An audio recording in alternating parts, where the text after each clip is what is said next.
Some 300 people gathered in the picnic area of Mount Sugarloaf to take part in the event that traces the last hours of Christ's life. Each station symbolises a significant event in Jesus' life, such as the Last Supper, Christ before Pontius Pilate and Jesus on the cross. Many of the 14 stations required those gathered to chant a response. The service is presented each Palm Sunday by the Ministers Fraternal of Cardiff and Districts.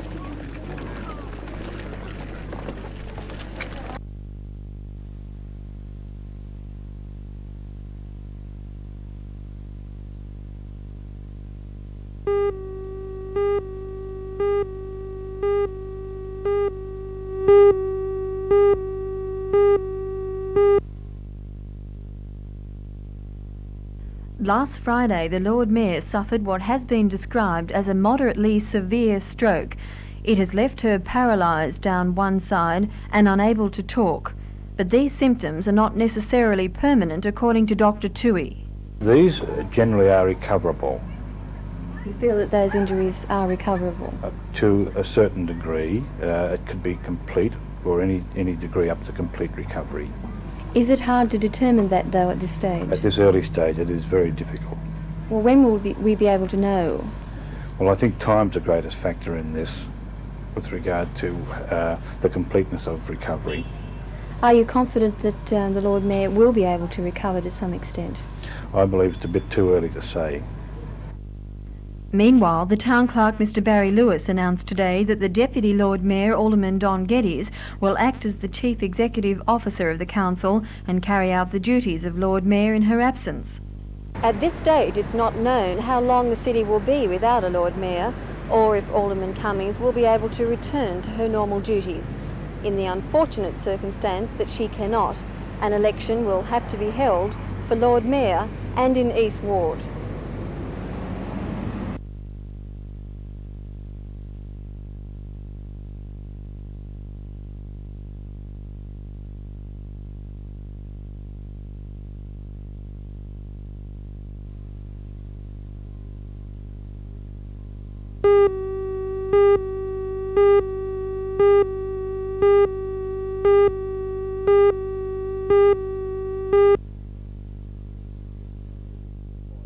The team's been together now for 5 years. We've competed in all the Australian championships in the last 5 years.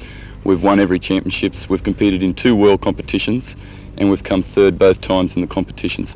What the idea is to pass on the ideas, the latest ideas and the latest trends in parachuting. So all the people that are a little bit unfortunate and can't get away to the world competitions come here and learn all the... Sure, and I believe by looking here that they rehearse things on the ground. Yes, what we do is we have set down a plan of what we're going to do in the jump. They then rehearse it on the ground, go through all the points that could be valuable in the jump itself. They put their gear on and they practice getting out of the aeroplane. They go and do the jump then with an instructor and with an air-to-air cameraman. Each load has an air-to-air cameraman. Then when they get down on the ground, they pack, they debrief the jump. Then they go in and they sit in front of the monitors and they watch their jump on free fall, and the instructor says, well, you did this wrong, you could have done that better, otherwise it was a good jump, sort of thing. It's a very good setup. It is. It's one of the best. It's the best seminar I think Australia's had yet, and hopefully we can keep doing it. And you have some fun jumping out of the planes up there too. Yes, yes.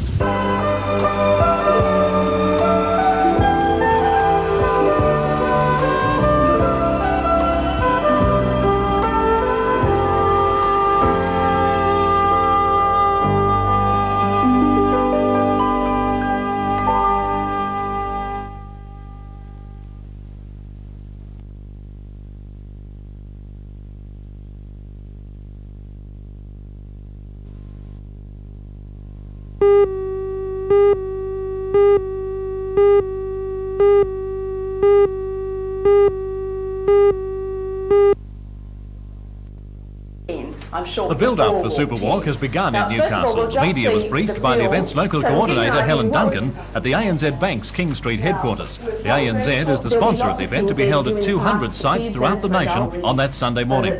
On hand to explain the fundraising effort were 3 entrants in the Spastic Centre's other, more well-known fundraising venture, the Miss Australia Quest. 20-year-old Lee Wright from Taro, Robin Carl, 22, of Raymond Terrace, And 19-year-old Donna Richardson of Mayfield were definitely not in traditional Miss Australia garb. That's in September. But now they're firmly behind Superwalk.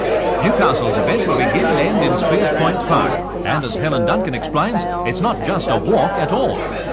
Well, no, it's not just a boring walk for 10 kilometres. There's lots happening. It will start off with brass bands and marching girls and clowns and jugglers, and then everyone, as they walk along, will be entertained by buskers and some more bands.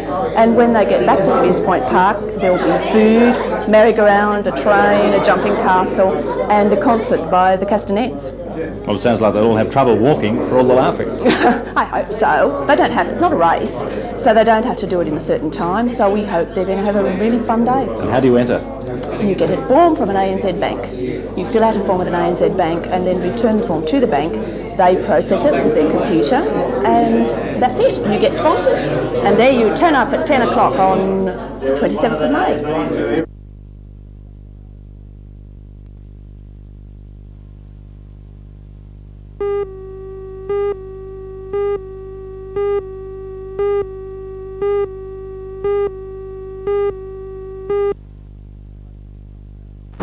A new generation of coal-powered ships was born out of the last oil crisis, when it appeared they would have a definite cost advantage.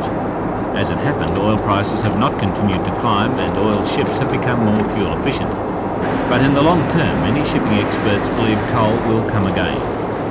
The 255-metre-long, 75,000-tonne bulk carrier Capricornia was built in Italy specifically for the alumina run from Gladstone to Weipa, a run that's now been extended to Newcastle. The ship runs on Central Queensland coal, which it takes on 2,400 tonnes at a time at Gladstone, in a process that's very similar to taking on oil. The coal is propelled by air through pipelines straight into the ship's bunker. There's no mess. And down below, there's no frantic shoveling to keep the boilers fired. The whole process is automatic. However, the actual automatic stokers used are quite old in design, not unlike those used at the old Wonji A power station. In something of a paradox, a fixed program computer controls and monitors the coal supply and the engine functions. The interface between eras is not without its problems. Being the first of its generation, the Capricornia has had some teething troubles, and engineers can already see how a coal-fired ship built now could benefit from the experience that's been gained. It may be that Middle East politics will prove the most significant factor in deciding the future of coal power in ships. A serious hiccup in oil prices could well see many ship owners follow the lead set by TNT.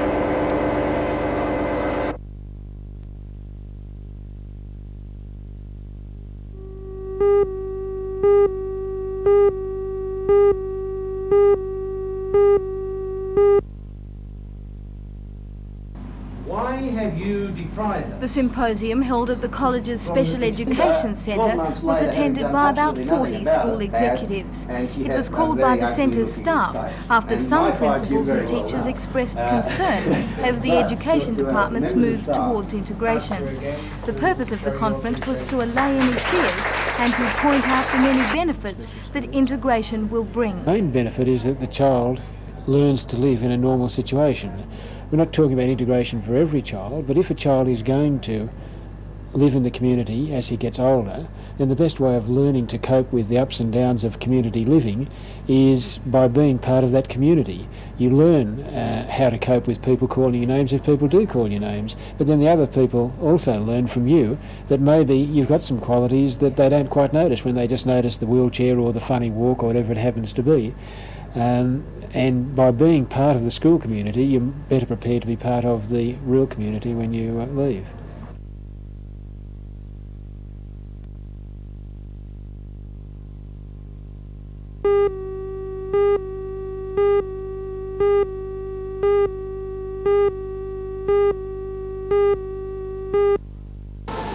From the Guard of Honour to the singing of the recessional, this year's combined schools Anzac observance kept up the tradition.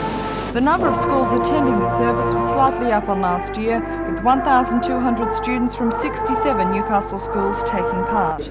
Alderman Margaret Gumas stood in for the Lord Mayor, who was in Royal Newcastle Hospital after suffering a stroke last week. The ceremony was conducted by Dean Sanders from Gateshead High School, and Maria Hurden from San Clemente High School gave a stirring address. Let us go forward from today as the adults of tomorrow, to build an even better Australia, remembering the fallen and being careful to preserve freedom for all, in loyalty to the ideals for which they gave their lives. Wreaths were laid by the RSL, police, armed services and school students to pay tribute to those who fell in the First World War, and the bugler Richard McLaughlin played the last post to signify their departure.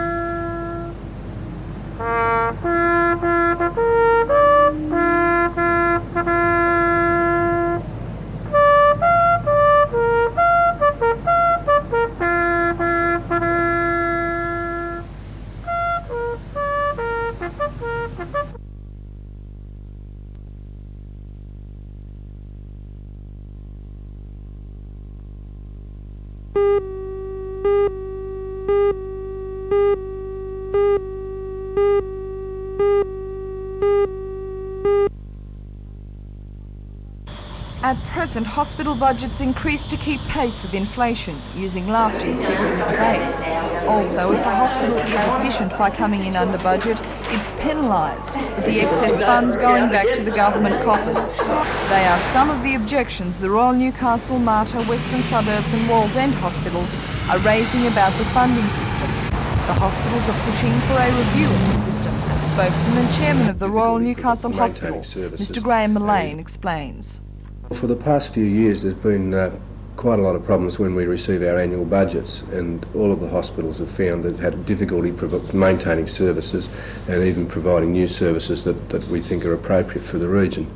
And rather than have a continual repeat of the migration to Sydney to argue about our funding, we wanted to see a new arrangement reached at whereby we were sure that we were getting a fair share of the available funds.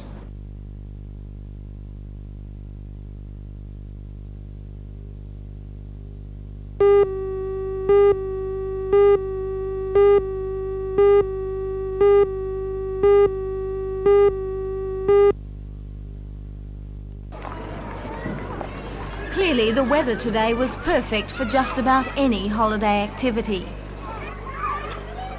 Despite the almost constant presence of the booze bus on the roads, many people chose to spend their Easter Monday in the Colburn area, sampling the local produce. But the fine Hunter wines were not to everyone's taste, and some preferred to drink softer beverages with their picnics and barbecues. The holidaymakers who opted to stay closer to the coast found there was no shortage of things to do. A stiff breeze on Lake Macquarie made conditions ideal for sailing and for the increasingly popular sail boarding. Water skiing too proved to be a favoured pastime. For Novocastrians who didn't go away for the holidays, city beaches provided a good substitute for the ones further north. With temperatures today in the mid-20s, it was certainly warm enough to swim and sunbake, but not too hot to take in a little gentle exercise, perhaps in an effort to counteract the effects of too many chocolate Easter eggs. For many people, the holiday is over and it's business as usual tomorrow. But some of the luckier ones can look forward to another 2 days of sunshine and relaxation. For thousands, the holiday break was the chance to head for the bush. In the forests north of Newcastle, brightly coloured tents seemed to dot the countryside like confetti. Even the more remote camping areas like this one near Gloucester Tops were packed with campers. At larger campsites like Riverwood Downs at Monkerai, campers and caravanners crammed in to enjoy a few lazy days in the country. Few appeared to be packing up today, showing that for many the holiday will continue until Thursday.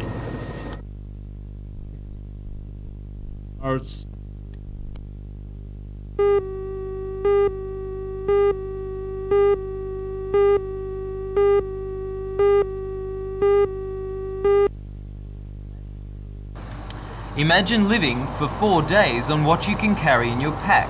That's what 353 venturers of the Scout Association did, coping with the strains of outdoor life in their quest for the dragon skin. The competition was intended to sharpen bush skills through a testing series of exercises. We found that a lot of the youngsters haven't had a lot of map reading experience and things like that, so we thought it was time that we got out into scouting again. At the end of the competition, the young men and women exchanged their bush gear for dress uniforms and gathered to hear the result. Computer tabulation showed that a four-man St Ives team had topped the scores. Organisers are already planning next year's dragon skin competition, which will probably be staged in the Barrington area.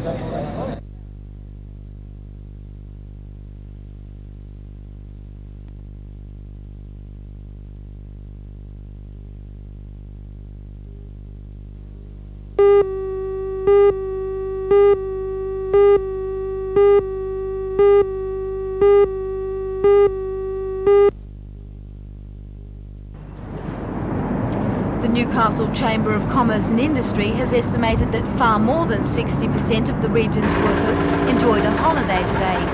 The manager of the chamber, Mr Graham Jeffries, says a vast majority of workers had arranged with employers to take the extra day off. The building, metal and textile industries had their picnic day today, while other workers used flexi time or annual leave to create an extra Easter holiday. Mr Jeffries believes that because so many employees had today off legitimately, the incidence of sickies here was lower than in other parts of the state. One has got to take into consideration that there are three factors in regards to those people that's off today, and those that some have taken it off on flexi days, some have taken a day off in lieu of their annual holiday, and others have taken it off as a union picnic day. So you think most people had the day off due to prior arrangement with the management? Oh yes, I think in the most cases that would be the answer. There is some problems that we've encountered regarding some commercial offices where people have been unsure whether they've been open or closed, and it's been a case of having to come and see for themselves whether in fact the businesses are open. While the unofficial holiday may have created problems in some sectors, it certainly provided local retailers with a big boost. Many major stores capitalised on the situation by advertising post-Easter sales, a tactic that clearly worked. In the Hunter Street Mall today, it looked like a pre-Christmas rush in full swing. The Vice President of the Newcastle Retail Traders Association, Mr Frank Baxter, says the Tuesday after Easter is traditionally a busy shopping day, but that today was an unusually good one for retailers.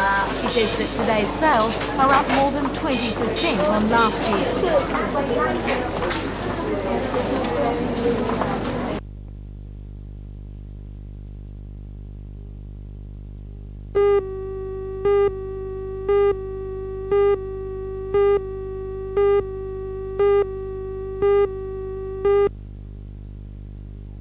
Yesterday, Peter Norval was still in Murrurundi giving his Cessna XP Hawk a final check. The record now under threat is for flying around Australia in a single-engined aircraft weighing between 750 and 1,000 kilograms. It was set as long ago as 1935 by Jimmy Broadbent, who did it in 3 days, 9 hours and 55 minutes. Peter says it was a remarkable time 50 years ago, considering Broadbent flew solo and without the benefit of modern navigational aids. Peter already has one record to his name for the longest single-engined non-stop solo flight. That record took him from Coolangatta to Carnarvon in Western Australia, but he says flying around Australia will be more difficult. We will need a lot of luck to do it. We could still end up at a record even if we don't beat his time, but I would like very much to be able to, and we have set ourselves a time of 3 days.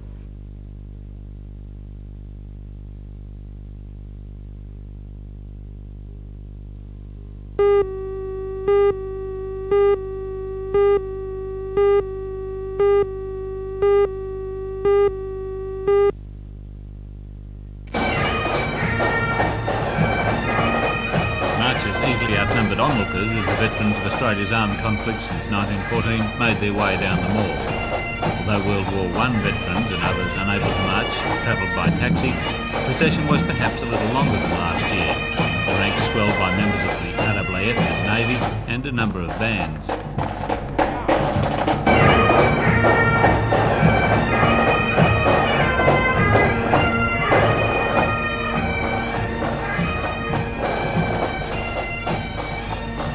This year, a large contingent of Vietnam veterans marched under the collective banner of the Vietnam Legion.